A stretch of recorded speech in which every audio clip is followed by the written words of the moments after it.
Amahoro Imana mushobora byose abane namwe mwese. Kaze mukurikirana ikiganiro ikiyago c'inama nshinga mateka mutegurirwa n'igisata kijejwe kumenyesha makuru ibinyamakuru n'ubuvugizi mu biro by'umukuru w'inama nshinga mateka. Inama nshinga mateka ibandanya imirimo yayo mu isasa risanzwe rya Kigarama 2024 ahanini igizwe no kwemeza amabwirizwa yorohereza bene gihugu hamwe no kugenzura ibikorwa vya leta. Mu kiganiro cuno munsi ahanini tugaruka cane kwisubirwamwo ry'ibwirizwa rigenga amafaranga leta yari yategekanije gukoresha muri uyu mwaka w'2024 ushira 2025 aho imbere yuko integuro y'iryo bwirizwa yigwa mu nama ya bose sentare yubahiriza amatungo ya leta yabanje kugira icishikirije kuri yo imbere y'inama yakoranije abashinga amateka bose. Turababwira kandi ibikuru bikuru biri mu nteguro y'ibwirizwa ryunganira ibwirizwa shingiro rihindura ibwirizwa ryunganira ibwirizwa shingiro inomero 1/2021 ryo kuwa 3 Nyandagaro 2019 rigenga sentare nahinyuzwa ryemejwe n'inama nshinga amateka mu mpera z'indwi dusozereye. Ikaze kandi kuri mwebwe mwese.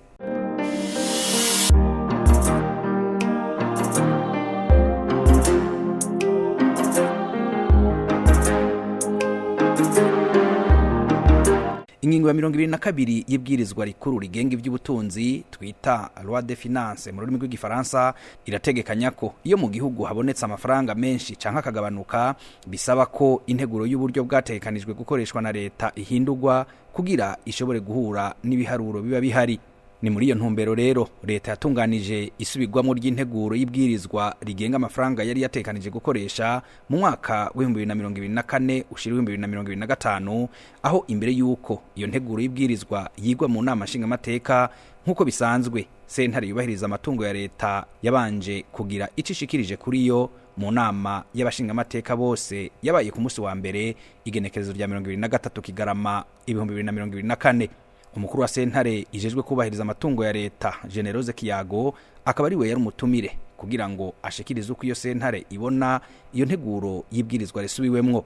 Muri rusangi rero ngo amafaranga yari yategekanirijwe ubushiranganje butandukanye n'izindi nzego za leta yaragabanuwe kiretse ubushiranganje bubiri gusa, ubwo burimye n'ubworozi hamwe n'ubujejwe ubutare bwongererejwe uburyo. Ikindi twabonye nka sentare ijejwe kubahiriza amatungo ya leta twabonye impinyanyuro idasanzwe kuko bwa mbere tubonye aho amafaranga agabanurwa aho kongerezwa, ubundi twaratubona amafaranga yongera, ariko ubu twasanze ari igikorwa gikomeye cyane kandi ciza cyo gukenguruka kuko uburyo buzokoreshwa bwaragabanutse nko mu bisata byose by'ubuzima bw'igihugu. Ubwo buryo reko bwagabanuwe twazobona ibikorwa biguma bigenda neza, bizoba ari ibintu byo gushima cyane. Nakigoro leta yagize kiretse ubushikiranganje bubiri ganda bashikirize n'ubushikiranganje bujejwe uburimyi n'ubworozi kuko twese turazi ko ico gisata gikomeye mu buzima bw'igihugu cacu. Ico gisata cifashe neza ikigega cy'igihugu kirabomboka hakaboneka umwimbu abene gihugu bafungura, hanyuma hakaboneka n'umwimbu dushobora gushora mu makungu. Ubushikiranganje bwarongewe uburyo bungana n'amafaranga angana na 160 milliards 444 millions 314 mille francs ku rugero rungana n'ibice 48 turavye uburyo bwari bwarategekanijwe. Ubundi bushikiranganje bwongewe uburyo bwo gukoresha n'ubushikiranganje bujejwe ivy'ubutare. Twese turazi ko mu mihinga itari mike y'igihugu cacu dufise ubutare butaracukugwa ku rugero rushimishije, no kugira ngo imigambi yateguwe yo gucukura ubwo butare ishobore gushirwa mu ngiro atangorane. Ingingo nshasha rero ngo zarafashwe kugira ngo zizotuma ikigega ca leta kibomboka nkuko Generose Kiyago yabishikirije imbere y'abagize inama nshinga amateka. Validité yo carte d'assurance maladie izoziramara ikiringo c'amezi 12. Umuntu wese akwije imyaka 18 adafisa handi yivuriza azotegerezwa kugura ako gakarata kugira yivuze. Urumva yuko abene gihugu bazokoroherezwa kwivuza hanyuma n'ikigega ca leta kikinjizwa uburyo. Murazi yuko amahoteli yose ntaba anganya urugero ko amahoteli asumbasumbana, rero niko n'uburyo yinjiza buheza bugasumbasumbana. Ari naco gituma leta yafashe ingingo yo gutanga uruhusha rwo gukora muri ayo mahoteli no mu maresitora bivanye n'amaresitora ayariyo hose nico kimwe. Iyindi ngingo ijanye na exonération des droits et taxes sur l'importation des échafaudages métalliques. Twaragerageje kuraba ico arico duca dusanga nibijya bikwa babyita ngo ibikwa mu Kirundi bakoresha bariko baraduza inzu, échafaudage métallique, bois brut et gaz de cuisine. Ibi bintu byose ndababwiye bizoba exonéré. Hariho le recouvrement forcé des arriérés d'impôts pour un montant de 36 milliards de francs.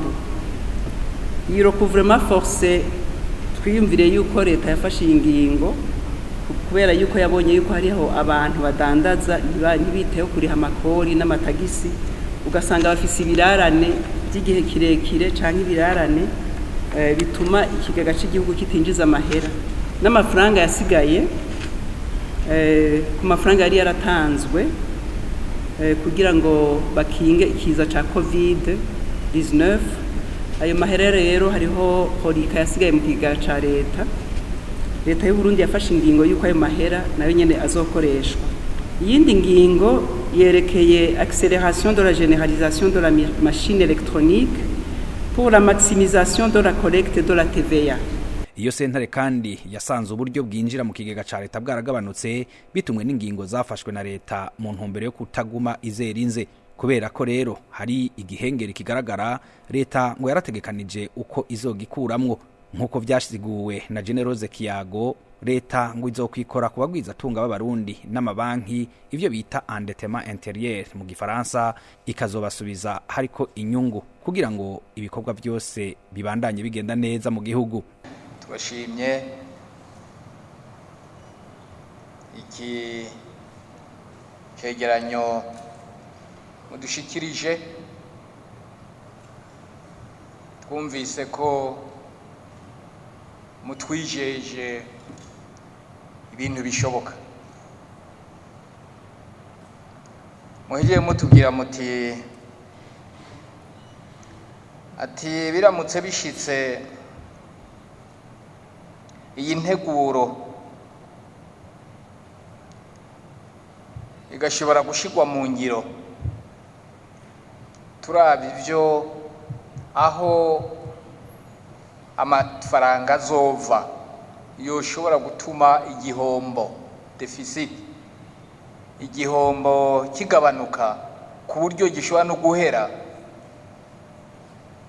Ati ivyo leta rero ishaka, inzira ishaka kuzocamwo, ati iyiciyemwo igashira mu ngiro izo ngingo ishaka gukoresha kugira ngo ico gihombo gishobore kugenda kigabanuka kugeza aho gihera, ati byoshoboka.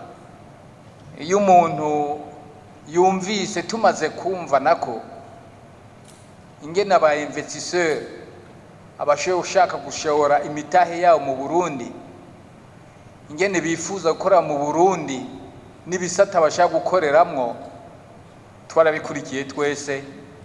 Biramutse bigiye mu ngiro atanzitizi, nta nkeka yuko iyi deficit yoshobora kugenda igabanuka cyane ahubwo ikanahera.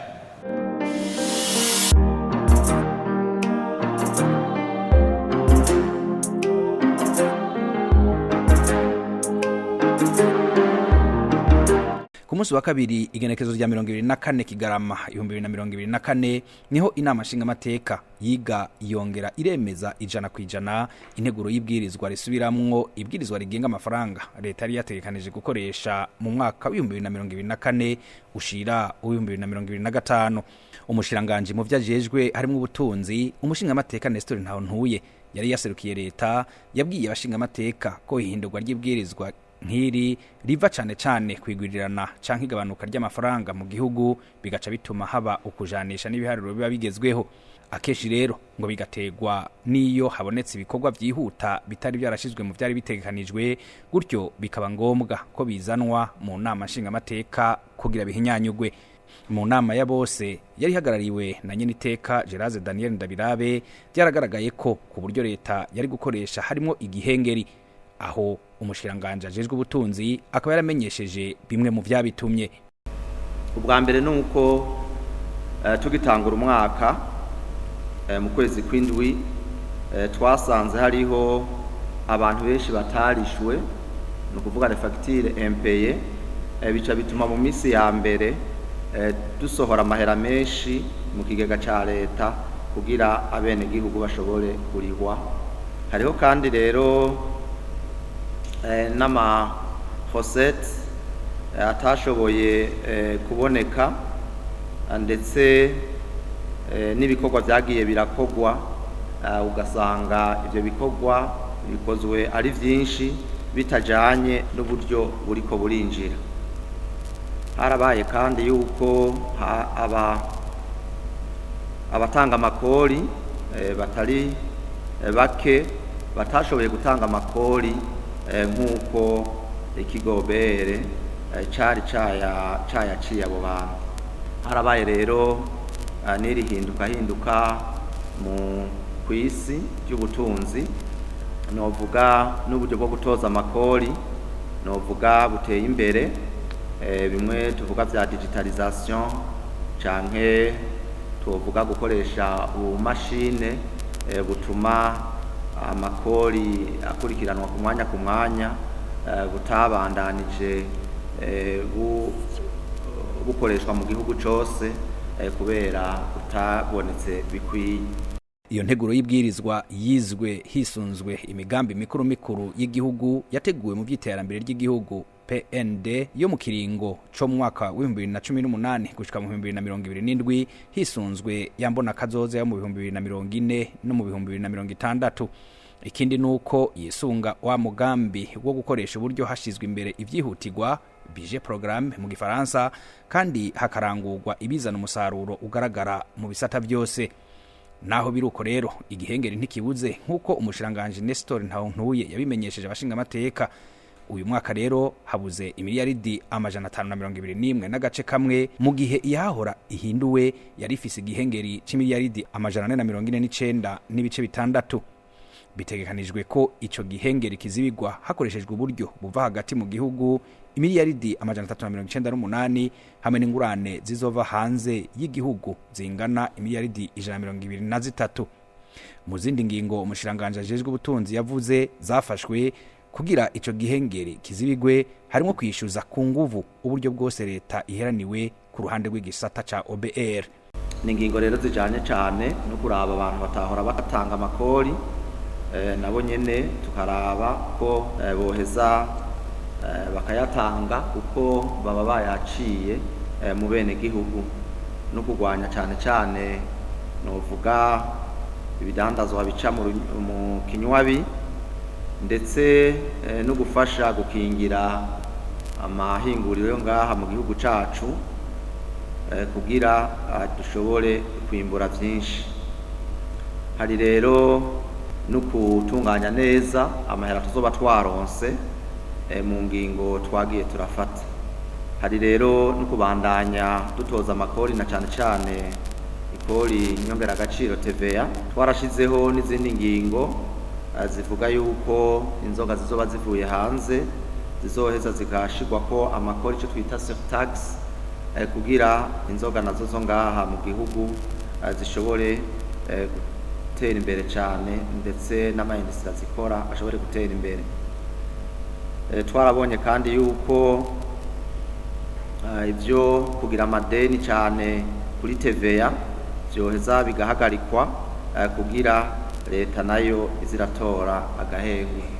Twarashizeho kandi n'izindi ngingo aho tuzotanga exonération kuri gaz de cuisine, les récipients, ibikoresho byo gukinjika, ndetse n'ibikoresho bikoreshwa mu nyubako kugira ibiti bishobore gukingirwa. Agakarata ko kwivuriza ko bita CAM, carte d'assurance maladie, umwenegihugu wese yoba agafise gushika ku itariki ya 31 z'ukwezi kwa gatatu. Twarabonye kandi yuko ibiciro bijanye no kugurisha yaba amazu yaba amaparcelle leto twahora tuzaplika ko yuko zoduga gatoyi kubera n'ibiciro navyo vyayo mazu vyayo maparcelle vyaraduze. Hazojamwo n'aya mahera twaguze ibigori biri muri stock bizoheza bikagurishwa. Hariho n'amahera asanzwe ari kuri konte ya covid nayo nyene ari ngaho tuzotora kugira ashobore kuza gufasha ikigega cy'igihugu. Hamwe rero na twatumashine novuga nyabwonko dufasha mu bikorwa by'ubudandaza mwe twita machine de facturation électronique, naha nyene tuzoheza tuhashire inguvu. Ikindi ni kuzoraba amahera ava mu by'ubutare tukaraba neza yuko yinjira mu kigega ca leta. Umushiranganji avuga kandi ko ingendo zikorwa n'inzego za leta zizogabanuka cyane, hakogwe izigaragaza akarusho ku mwene gihugu maze izidakenewe zihagarikwe. Mu bitari bike byashikirijwe n'abanyakubahwa bashinga amateka bagiye berekana amakenga bafise ku mafaranga avugwa ko hinjiye make muri OBR, mbere hakaba n'abaheranira leta amakori. Nagomba rero baze nyakubahwa mushikiranganji aya mafaranga uburyo atashoboye kwinjira mu kigega ca leta, mbega vyoba ari ibidandazwa byinjiye mu gihugu bijyanye amakori, hamwe byo bari ibidandazwa byinjiye mu gitesha amakori byo babigiye cyane impamvu zihe ku ngufu zihe. Ariyo leta irarindira yuko abatanga amakori bonyene baza kugira declaration bakazana amakori yabo, hanyuma OBR igakora igikorwa cyo kuraba yuko amakori bategereza gutanga ariyo baje novuga bazanye.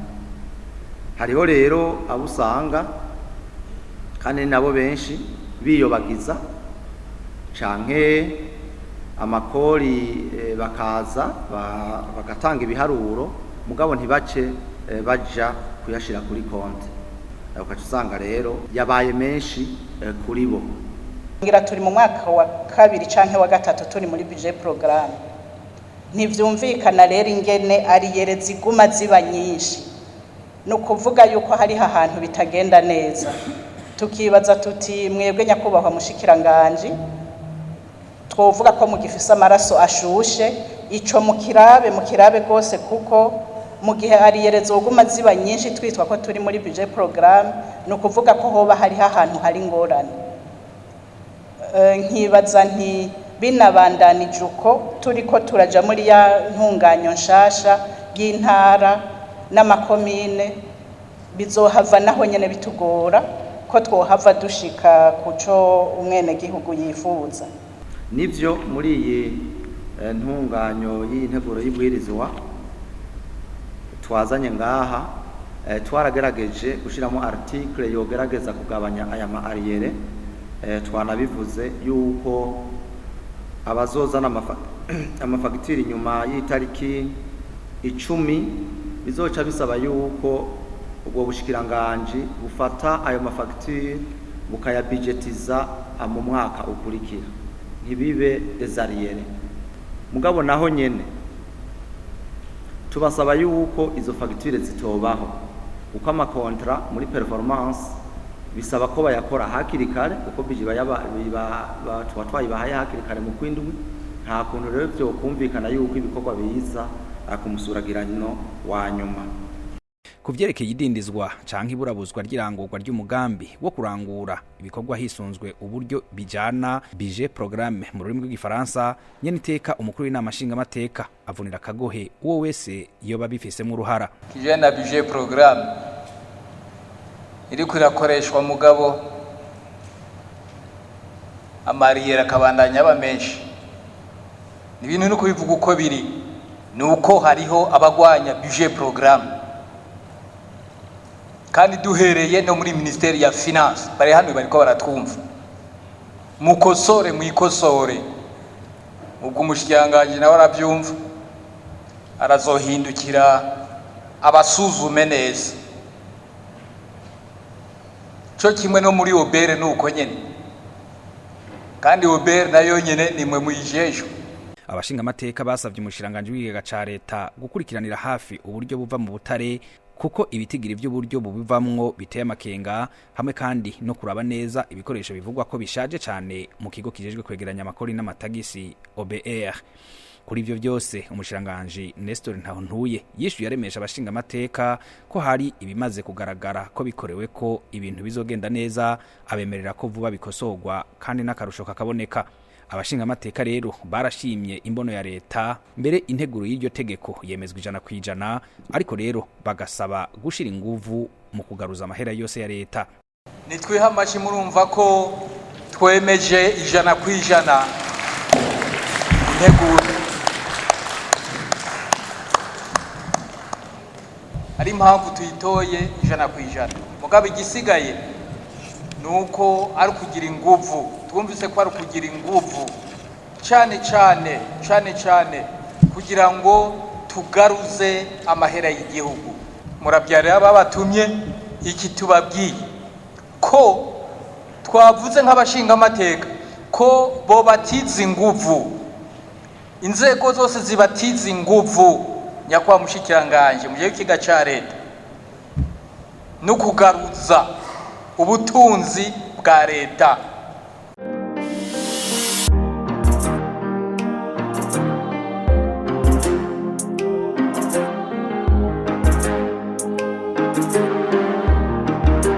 Mu bikorwa byo kuri uyu wa kane igenekezo rya 26 Kigarama, inama nshinga amateka yarize yongera iremeza 100% integuro y'ibwirizwa ryunganira ibwirizwa shingiro rihindura ibwirizwa ryunganira ibwirizwa shingiro inomero 1/21 ryo kuwa 3 Myandagaro umwaka wa 2019 rigenga sentare ntahinyuzwa.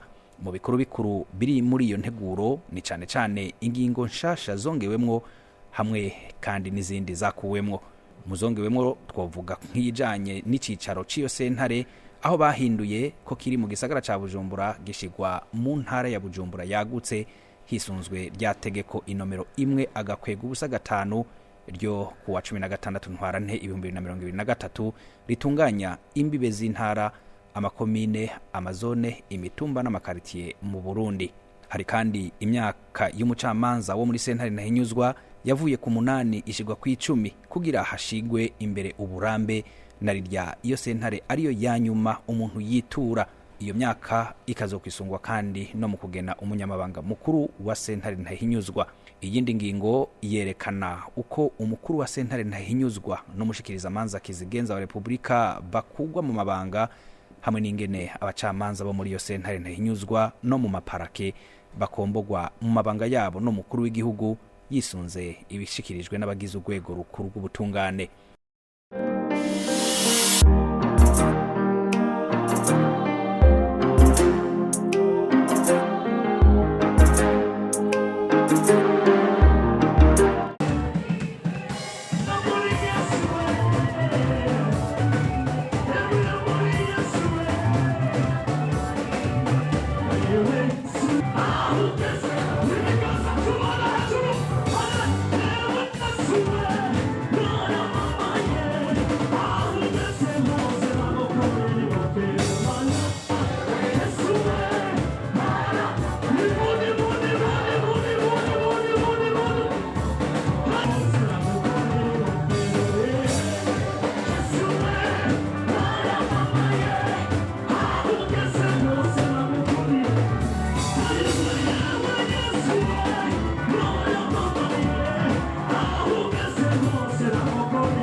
Ku munsi w'Imana igenekezo rya 22 Kigarama uyu mwaka turiko turasozera, nyeniteka Gerard Daniel Ndabirabe umukuru w'inama nshinga amateka yasangiye igisabisho n'abakristo bo mu ishengero rya Israel Church Burundi.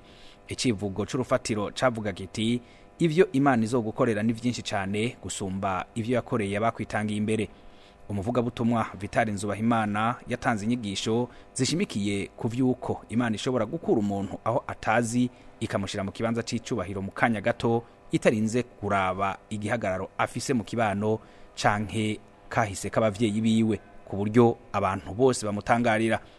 Yishimikije ubutumwa bwatanzwe muri ibi bihe vya Noheli, Nyeniteka Gerard Daniel Ndabirabe yibukije abakristo ko Yesu Kristo yigize umuntu kugira ashobore gukiza isi. Aha akaba yagarutse ku ijambo ashimangira izina rya Yesu atandukanye n'umuntu. Yesu si umuntu, Yesu ni ijambo, ijambo rikiza, ijambo ryubaka, ijambo ritugize, ijambo riduha umwizero, ijambo riducira kazoza. Ari nayo mpamvu iyo apotre atubwira ati wewe Imana izoguha ibintu utari bwabo, izogushikana ku bintu utigeze ubona, izoguhindura mu binabiriya, kuko irya Mana izoguhindura si umuntu. Wewe nk'umwana w'umuntu kugira ngo ushobore kumva uti hariho umwana w'Imana yaje atuvukiramwo, none ubwo atuvukira ati itegure rero mwakire umwana w'Imana, niko bivugwa. Mugabo nk'umukristo koko, umukristo yiyemera kandi umukristo asenga, urya Yesu ni wa wundi usanganywe, kuko Yesu ni Imana. Mugabo kubera irya environment yuko aje avutse si bishasha, kuko Yesu atuvukiramo imisi yose. Mugabo kijya ni ikimenyetso cyuko Imana ifise ukuntu ingene ishaka kutwigisha kugira ngo idufashe duhinduke. Noheli rero nziza cyane kuri twebwe twese.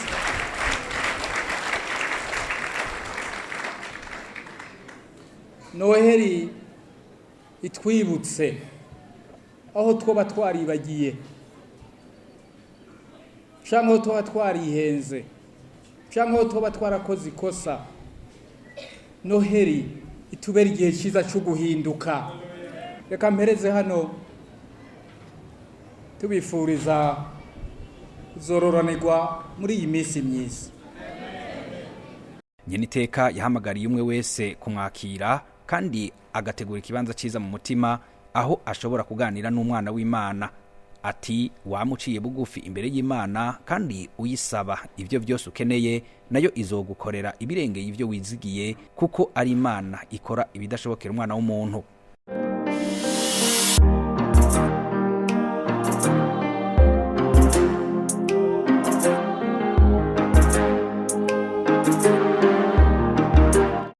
Aha niho dusozereye ikiganiro ikiyago c'inama nshingamateka twari twabateguriye kuri uno munsi. Nshimire bimwe by'imvamutima mwebwe mwese mwagikurikiranye, bagize neza cyane kandi bagenzanje umwe wese kuco yaterereye kugira ngo ikiganiro kibashikire neza hiwanyu. Giraho muba mubahwe na gahwane.